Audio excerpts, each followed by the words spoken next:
आजकल के जो जेंजीज हैं, जो आजकल की जो यूथ है, आजकल के जो नौजवान है, वो तो बड़े सीरियस हो जाते हैं। वो अपने अपने राइट को लेके वो बड़े ओपन अप हैं। ये यहाँ पे पाकिस्तान में नहीं, पूरी दुनिया के जेन। मैं कोई भी बात जो टिकटॉक पे करता हूँ ना, मैं उसको जब तक खुद स्टडी ना कर लूँ, मैं नहीं करता उसको, मैं उसके ऊपर बात नहीं करता।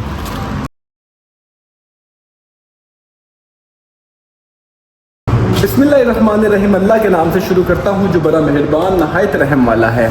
तो जी, आज का व्लॉग मैं बहुत ज़्यादा लेट स्टार्ट कर रहा हूँ, और लेट स्टार्ट करने की वजह ये है सर कि मैं आज बहुत ज़्यादा बिज़ी था, बहुत ज़्यादा वाला बिज़ी था। रात को मैं लाइव बैठा रहा हूँ टिकटॉक के ऊपर बहुत लंबा, 3 बजे तक रात को। हद नहीं होगी वैसे मेरे वाले। तो कल एक रात को बड़ा इंपॉर्टेंट टॉपिक डिस्कस हो रहा था, तो फिर लोग काफ़ी ज़्यादा बैठे हुए सुन रहे थे, तो फिर मुझे अच्छा नहीं लग रहा था कि मैं इतने लोग बैठे हुए हैं तो फिर मैं एकदम लाइव एंड कर दूँ। वो फिर बातों से बातें निकलती गई और फिर निकल के पता नहीं कहाँ पे पहुँच गई। तो अल्हम्दुलिल्लाह कभी इस चीज़ का मान नहीं, अल्लाह ताला का फजल है, अल्लाह ताला का एहसान है, अल्लाह ताला की रहमत है कि मुझे थोड़ा सा आइडिया है, नॉलेज है। उसकी वजह ये है कि अक्सर लोग मुझे कहते हैं कि भाई आपको कैसे पता है, भाई आपको उस चीज़ का कैसे पता है। सर उसकी वजह ये, पहले बैठ जाए ज़रा। उसकी वजह ये है कि मैं पहले भी बता चुका हूँ, मैं अब भी बताऊँगा कि जब मेरे पास फ्री टाइम होता है मैं टिकटॉक, यूट्यूब वगैरह चीज़ें नहीं देखता। मैं आर्टिकल्स पढ़ता हूँ, मैं डिफरेंट मुल्कों की जियोग्राफिक पढ़ता हूँ, डिफरेंट मुल्कों के लॉज पढ़ता हूँ। तो ये मेरा शौक़ है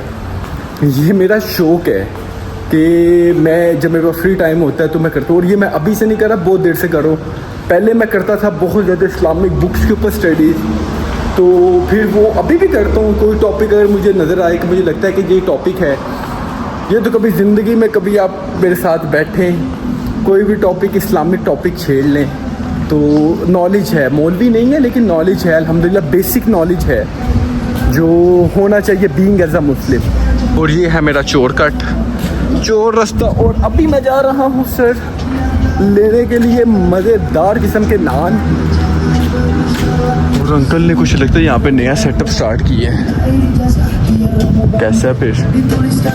तो स्टडी किया करें सर, जो चीज़ों का मुझे पता है आपको भी पता चल सकता है, लेकिन आपको करना क्या होगा, स्टडी करें, आर्टिकल्स पढ़ें, गवर्नमेंट की वेबसाइट्स पे जाएं, वहाँ पे जाके देखिए कि कौन सा लॉ किस तरह का है, किस मुल्क में कौन सा लॉ है, किस मुल्क में कौन सा लॉ नहीं है। फिर आप भी टिकटॉक पे अपने वीडियोस बनाया करें।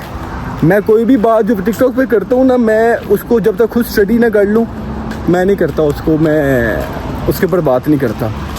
मुझे कुछ भाई, कल मैं जैसे कि मैंने कल उस व्लॉग में जिक्र नहीं किया, कल रात को मैं एक बड़े अपने प्यारे भाई से मिलने के लिए गया था 4-5 साल के बाद।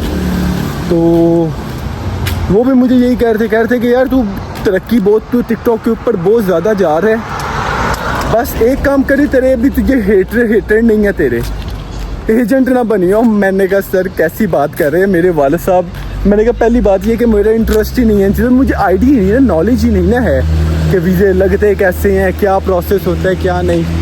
इन्फॉर्मेशन दे सकते हैं कि वीज़े कब ओपन होंगे, ये बता सकते हैं कि इमिग्रेशन को क्या डॉक्यूमेंट्स रिक्वायर्ड होते हैं, लेकिन जो वीज़ा वगैरह का काम है वो सूट नहीं करता ना, वो मुनासिब नहीं लगता मुझे, मेरे पास टाइम भी नहीं होता। बकाया बड़ी अच्छी मीटिंग थी, इस पर फिर बात करते, भी जाके नान ले ज़रा। तो जी अभी मैं आया हूँ लेने के लिए नान, और अंकल मुझे नज़र नहीं आ रहे। ये है जी जो तारीख है यहाँ पे ये सारा। तो अभी लेते हैं नान और फिर चलते हैं वापस।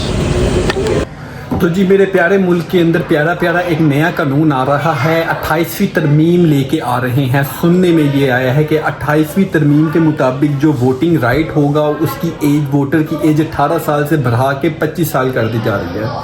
तो इससे कोई फ़र्क नहीं पड़ता है, क्योंकि देखिए फ़ौज में भर्तियाँ जो उनसी होती हैं उनकी एज ही 18 से 25 है। तो इसको करके उन्होंने आईडी कार्ड बनाया था क्योंकि ये एज होती है। और जो कुछ मैं हमारे मिनिस्टर्स थे उनकी मैं एक बातें सुन रहा था, ट्वीट पढ़ रहा था, उन्होंने कहा कि उनका ज़ेन बालिग नहीं होता ना 25 साल तक। अगर पार्लियामेंट में आप हिस्सा 25 साल के बाद ले सकते हो तो वोटिंग का राइट भी उनको होना चाहिए।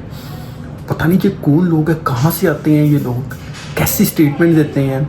ये 5 साल की हुकूमत के लिए आप उनका दिमाग बालिग करना जा रहे हो, तो भी शादी की उम्र भी 25 साल रखो, ड्राइविंग लाइसेंस भी 25 साल पे रखो। ड्राइविंग लाइसेंस एक दिमागी नाबालिग को आप ड्राइविंग लाइसेंस दे दोगे, वो तो बंदे उड़ाता रहेगा। गवर्नमेंट की जो भर्तियाँ मोस्टली होती हैं 18 से 25 साल तक होती हैं, उनकी भी 25 साल की एज कर दो, लिमिट कर दो। तो according to the survey 2 crore कुछ लोग ऐसे, 2 करोड़ 47 लाख लोग ऐसे हैं जो 18 साल से 25 साल के दरमियान है। लेकिन इस तरह की चीज़ों से फ़र्क नहीं पड़ता है, इस तरह की चीज़ों से फ़र्क नहीं पड़ता है। आपको अपनी प्रोग्रेस करनी पड़ती है, दिल आवाम के दिल में मोहब्बत पैदा करनी पड़ती है। तो कुछ हाँ, ये नहीं कि मैं पीटीआई का सपोर्टर हूँ, लेकिन मैं नून लीग की कुछ चीज़ों को पसंद कर दूँ। जैसे मरियम नवाज़ के कुछ इक़दाम बड़े अच्छी हैं, जो चीज़ बुरी लगती है उसको क्रिटिसाइज़ करते हैं। तो इसी तरह ही आपको बिल्डअप करना पड़ता है ट्रस्ट, आपको अच्छे काम करने पड़ते हैं। लाहौर के अंदर नून लीग बहुत अच्छे काम कर रही है, इसमें कोई डाउट नहीं। दी रानी प्रोग्राम बड़ा अच्छा था, फौदगी के ऊपर जो खाना खिलाने वाला लॉ इन्होंने कहा कि जी कोई नहीं खिलाना खाना, वो बड़ा एक अच्छा लॉ है। लाहौर के अंदर जो ड्रोन की सिक्योरिटी के लिए जो 25 ड्रोन वो कर रहे हैं प्लान, वो बड़ा अच्छा प्लान है। जो काम अच्छा है उसमें अप्रिशिएट करते हैं, लेकिन जो चीज़ें अच्छी नहीं है, जो चीज़ नहीं है उसमें हम करते हैं। जैसे कि अभी उनके बेटे की शादी थी, उन्होंने 1 डिश की जगह पता नहीं कितनी डिशेस थी, प्रोटोकॉल सिस्टम सब कुछ था। तो ये चीज़ें जो चीज़ में हम करते हैं, लेकिन इसका मतलब ये नहीं है कि हम एंटी गवर्नमेंट है। गवर्नमेंट की हमारी गवर्नमेंट है भाई, हमने अपनी गवर्नमेंट से रिक्वेस्ट नहीं करनी तो कीनिया की गवर्नमेंट से रिक्वेस्ट करेंगे। तो मेरा तो इस चीज़ पे बिलीव है, मेरा इस चीज़ पे मानना है कि जब आप अपनी गवर्नमेंट के ऊपर यकीन रखते हो, बात करते हो, अच्छा बुरा समझो अच्छा समझना वो अलग बात है, वो एक अलग कैटेगरी है।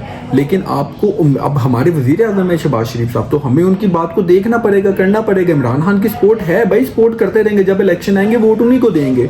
लेकिन अभी जो मामला हैं उसको देखते हुए हर चीज़ को करना चाहिए आप लोगों को। आप लोग जवान नस्ल से राइट ले रहे हो, ये वो जेनजीज हैं, ये वो 18 से 25 साल के लोग हैं जिन्होंने सबसे ज़्यादा मुश्किल वक्त देखा है, जिनके ऊपर सबसे ज़्यादा जिम्मेदारी हैं।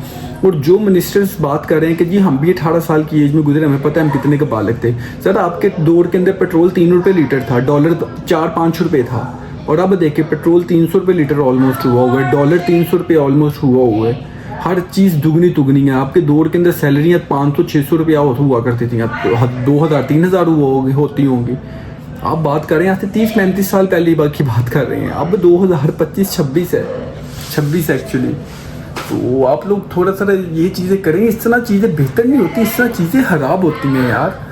आप एक स्पेसिफिक एज फैक्टर को आप ट्रिगर कर रहे हो, ये ट्रिगरिंग चीज़ें हैं। उनको लगेगा कि हमारा, और आजकल के जो जेनजीज हैं, जो आजकल की जो यूथ है, आजकल के जो नौजवान है, वो तो बड़े सीरियस हो जाते हैं, वो अपने राइट को लेके वो बड़े ओपन अप हैं। ये यहाँ पे पाकिस्तान में नहीं, पूरी दुनिया के जेनजीज ऐसे हैं, जो नई जनरेशन है, ये अपने राइट्स को बड़े अच्छे तरीके से जानते हैं। मैं तो काम जेनजीज के साथ करूँ तो मुझे तो बड़ा कुछ सीखने को मिल रहा है इनसे। थोड़े जज्बाती होते हैं ये, लेकिन ये अपनी चीज़ मनवाना जानते हैं। तो इस तरह का कोई काम ना कीजिएगा आप लोग। आपके पास टाइम है, अभी भी 1.5-2 साल है, आवाम का ट्रस्ट जीते हैं आप लोग, आवाम का दिल जीते हैं आप लोग, उसके बाद आप इलेक्शन करवाएं।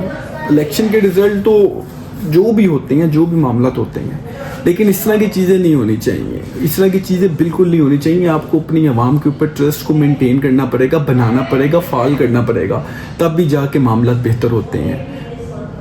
तो ये मेरी एक सजेशन थी, मुझे ऐसे लगा कि मुझे इस टॉपिक पे बात करनी चाहिए, क्योंकि हमारा मुल्क, अपने मुल्क के मुतल्लिक बात नहीं करेंगे तो किसके मुतल्लिक बात करेंगे? अपने मुल्क की बका के लिए, फलाह के लिए बात नहीं करेंगे तो किस मुल्क के लिए करेंगे? भाई मैं तो करूँगा, इंशाअल्लाह ताला करूँगा। किसी को अच्छी लगती है अच्छी लगे, बुरी लगती है बुरी लगे। बकाया जी, आज मलेशिया के अंदर वीज़ों की कोई अपडेट आनी थी और अभी तक मैंने कुछ भी नहीं उसके ऊपर स्टडी किया। मैं सुबह का बिजी था, तो आज मैं उसके ऊपर स्टडी करूंगा और कल के व्लॉग के अंदर इंशाअल्लाह मैं आपको बताऊंगा जो भी नई अपडेट मलेशिया के वीज़ों के रिलेटेड हुई है। तो इंशाअल्लाह कल की मेरी वीडियो जो होगी वो इस टॉपिक के ऊपर मैं बनाऊंगा।